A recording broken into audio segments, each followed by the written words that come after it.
Hi everyone, it's Lauren. I hope that you're all doing really well today. I wanted to sit down and just do a general chatty video, mostly focusing on our upcoming wedding in September. So if you don't know, me and my boyfriend Will got engaged in October last year. A few people have said that they would be interested to hear about our wedding plans. So I guess what I thought I would do is take you through what our process has been in terms of the actual planning, and also give you an idea of the vibe and what we've got going on the actual day. I will insert some pictures for some things, not too many things obviously, because I'm not going to put all of the details of my wedding out there on the internet, and I want it to be a surprise for the people who are actually coming. But I do feel like we haven't done a lot of planning in ages, and then recently, because it's May now, which is 4 months, almost 4 months exactly actually until the day, and it feels like everything has come round again, and we've had to do lots of planning in the last couple of weekends, and in all our weekends going up to the wedding now, that's kind of all we're thinking about. So this is quite nice for me to continue to talk about it with more people, because it's all I'm thinking about. Overall, I've got to say I haven't found planning really that bad or that stressful yet. So far it's been fine. It was very stressful right at the beginning, because we knew that we wanted to get married this year, 2018, and that meant that we had to be pretty speedy getting off the blocks in booking our venue and just finding a date really that we'd be happy with, because lots of people book venues like nearly 2 years in advance, and we were looking at like just under a year. So almost as soon as we got engaged, actually, we had to discuss kind of whereabouts in the country we wanted to get married. Will really wanted it to be in a church, so when you get married in a church here, you have to be a member of the parish often, unless a wedding venue has a church on their premises, and you can't really just roam about the country finding nice churches and getting married in there. Like, there's more rules associated with that. So that meant that we were kind of limited to the church where my parents live, which is fine, because I kind of always wanted to get married in that church anyway, because it's the place that I grew up. So then with that church in mind, it meant that we had a kind of travel distance radius around that church for venues in Essex that we could potentially get married in. So we spent, I think it must have been at least 3 weekends on the trot. The Saturday and the Sunday, we'd go out to Essex, get in the car with my mum, and just bomb it around all of these different venues. A lot of them were having open days in November, which was really handy. I think it was November and December we were looking, and it was so exhausting. I think the highest number of venues we'd visited in one day was probably 3. So maybe over the course of one weekend we might have seen 5 or 6 venues, and it's just the travelling in between them which is tiring enough. But then when you get there, you have to sort of forget every other venue you've been in a way. It's a bit like trying to find a house to live in. It's like you have to really imagine your day there and what it would look like. In total, I think we saw about 9 venues, 9 or 10, and really the venue that we have booked is the only one that I really, really liked personally. I think there was another venue that Will liked as well, but they didn't have any dates available for this year, which is quite interesting. All of them had nice elements. Like, sometimes you'd think, oh, look at this beautiful view, or what a beautiful building that, you could have your reception drinks in or whatever. But then later on in the evening, you're just in a marquee in a garden, you don't see that lovely view anymore. So all these like different factors to consider. But the venue that we've gone for is a very small Georgian manor house. It's not like a big, sprawling Downton Abbey type thing. And it has some really beautiful rooms inside. It has a lovely garden out the back. And then there's a marquee where we would have our wedding breakfast. And the thing that I liked about the marquee is that it has these really open kind of windows, like actually 2 or 3 of the walls are just completely clear, so you still get the view of that garden and all of the light in there, and it just felt really open and nice. So then once we found the place and we had a date, that really kind of kick-started the whole feeling for the rest of the day. And like the theme, I use the word theme very loosely. This is not going to be like you walk in and it's a circus theme going on or something, but you do have to have something in mind. I think we've kind of gone fairly traditional, maybe a little bit more traditional than I thought I would have done before starting this process. But then once you see all the options in front of you, you start going, oh, I do like that actually. So it's fairly traditional, but it's very relaxed and informal. So I think our overall feel is going to be quite English country garden. And along with the theme, we also had to start thinking about a colour scheme, because when you're talking to florists or thinking about bridesmaids dresses and all things like that, you have to start thinking about, well, what's my overall scheme going to be? So because in this house there was one room which is a very bright blue, I want to say, I want to say cornflower blue, that might be incorrect, more like a sky blue, this room, and it's so beautiful. So I kind of thought, well, I don't want blue flowers because that will either clash or blend in with it too much. So we've gone with kind of complementing colours to that blue, which is very pale autumnal. So here's some like Dulux names I'm going to give to you, like lemon, peach, rose, and like a burgundy. So I'll show you our save the date, which has kind of the colours on it. I'll just show you Will and Lauren at the bottom there. And this, if it ever focuses and you can see it properly, oh well, you get the idea of the colours and the sort of rustic feel, I guess. So these were all plans that we had to make reasonably quickly, I guess. I think by January we had to have the main draft structure in place in our minds for what we wanted.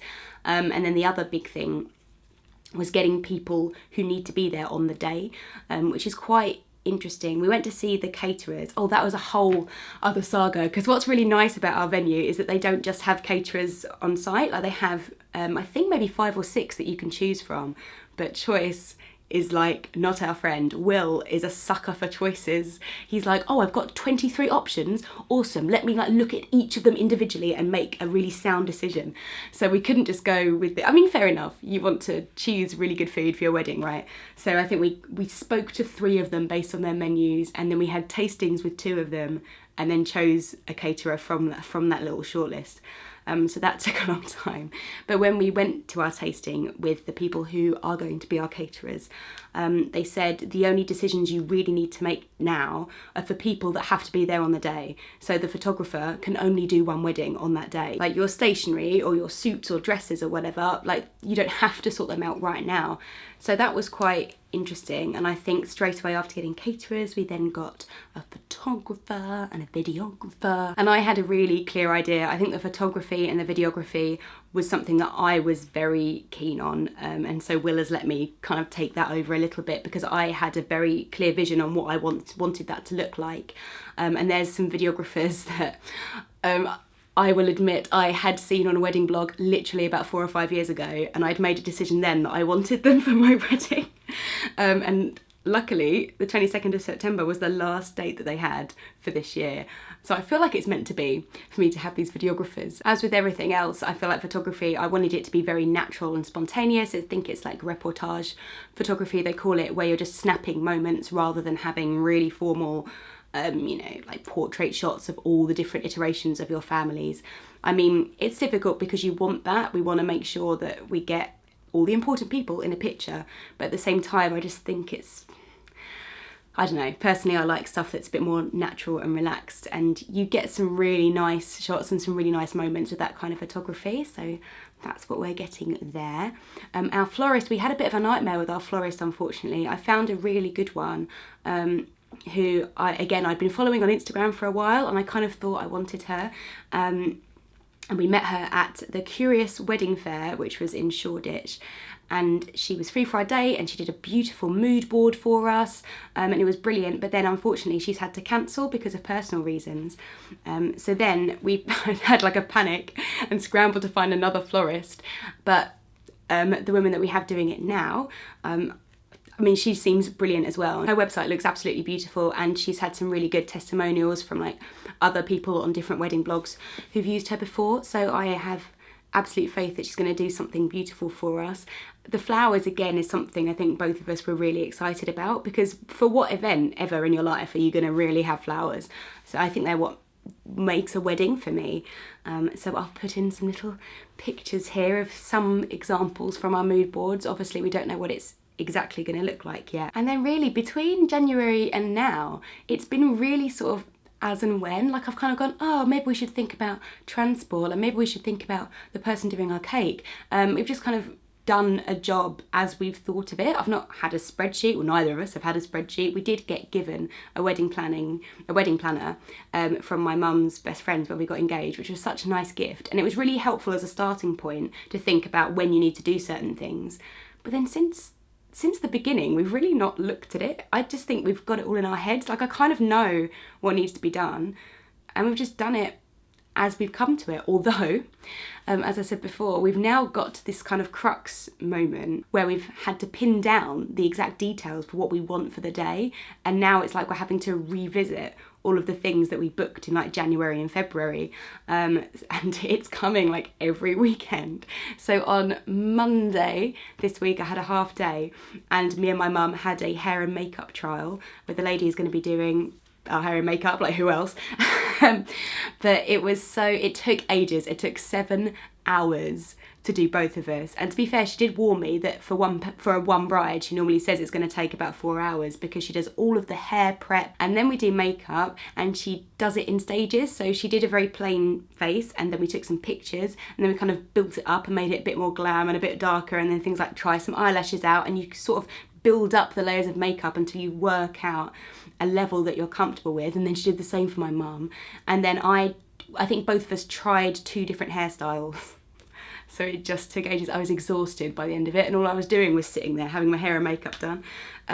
But that's so exciting, because I'd booked the person and I had an idea of what I wanted my hair to look like, but now I know what my hair's going to look like, and it just is becoming more and more real, which is really exciting. What's been a bit unfortunate is that Will has this really big CFA exam coming at the end of June, so I feel like we've pushed all of these decision-making things until after his exam, so that he can really focus on it. But in the coming weeks, we're going with our florist to the venue and the church, so she can take some measurements and kind of work out where everything's going to go. I'm going to go dress shopping with my 4 bridesmaids and best man, and we're going to just have a little look around. I'm really quite relaxed about what they wear, as long as it kind of matches. I want everyone to be comfortable, basically.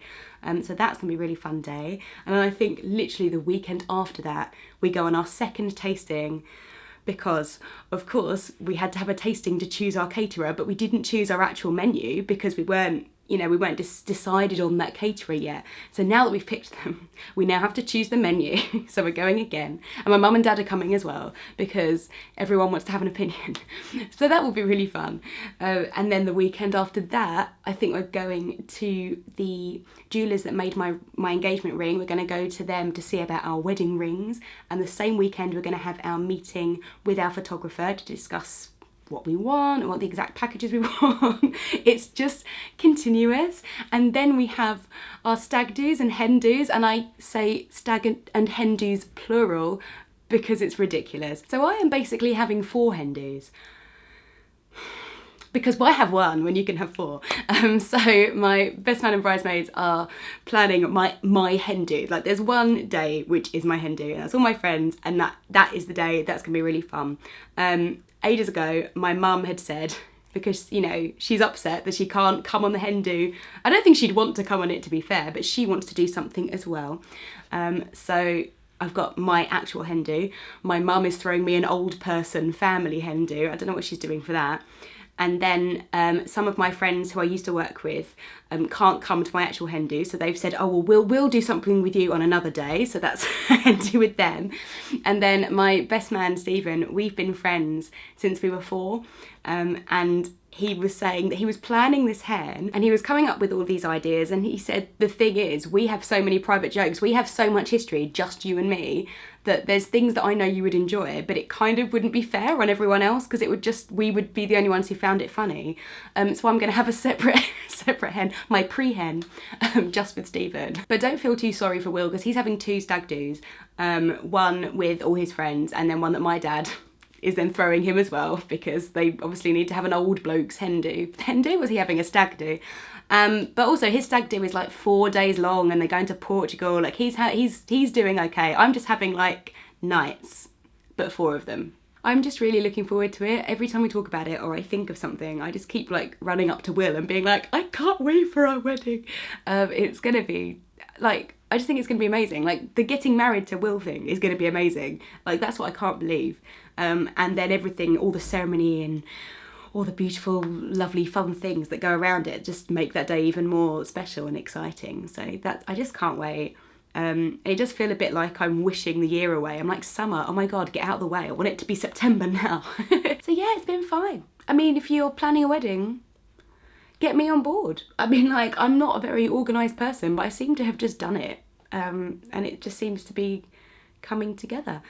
So fingers crossed. I don't think there's very much more that I'll have to update you on about the wedding as we get closer to it, because it'll just be details which will probably be very boring. I would love to hear like if you've got any crazy wedding stories. Like, have you planned weddings? Have you found it stressful? Have you found it relaxed? Also, tell me if you've been a bridesmaid or part of the wedding party for one of your friends. Have you got any kind of bride/groomzilla horror stories? Because I also love hearing those as well, because I have been in situations where you've been a bridesmaid and it's not been fun. So I would love to hear that in the comments. And I'll see you all in my next video. Bye!